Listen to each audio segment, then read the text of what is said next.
మొన్న నటకిరీటి రాజేంద్ర ప్రసాద్ గారు ఇండైరెక్ట్గా లక్ష్మీపార్వతి గారిని ఉద్దేశించి ఎన్టీ రామారావు గారికి శని పట్టింది అని, అది చంద్రబాబు నాయుడు గారు వదిలించారు అని చెప్పేసి ఆ వ్యాఖ్యలు చేయడం నిజంగా దురదృష్టకరం. ఇప్పటి వరకు రాజేంద్ర ప్రసాద్ గారు అంటే అన్ని వర్గాల వారు, ఫ్యాన్స్తో సంబంధం లేకుండా అన్ని వర్గాల వారు ఆదరిస్తూ ఉంటారు ఆయన్ని.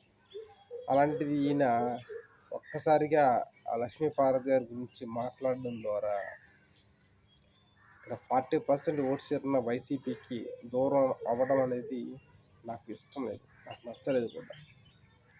ఎందుకు ఇప్పుడు ఈ వయసులో మీరు ఇలాంటి కామెంట్లు చేయడం వల్ల ఏం ఉపయోగం చెప్పండి సార్? ఇప్పటి వరకు మచ్చ లేకుండా అందరినీ నవ్వించుకుంటూ, అందరినీ మెప్పించుకుంటూ సాగుతున్న మీ జీవితం ఇలాంటి వివాదాస్పదమైన వ్యాఖ్యలు చేయడం వల్ల ఎంత దిగజారిపోతుందో మీకు అర్థమవుతుందా? ఒక అభిమానిగా నేను చెప్తున్నాను, మీరు ఆ మాటలు మాట్లాడడం పర్సనల్గా నాకు కూడా నచ్చలేదు. మీరు అందరు మనుషులాగే ఉండండి. కేవలం కొంతమందికి మీరు పరిమితం అయిపోవడం నాకు ఇష్టం లేదు. Thank you.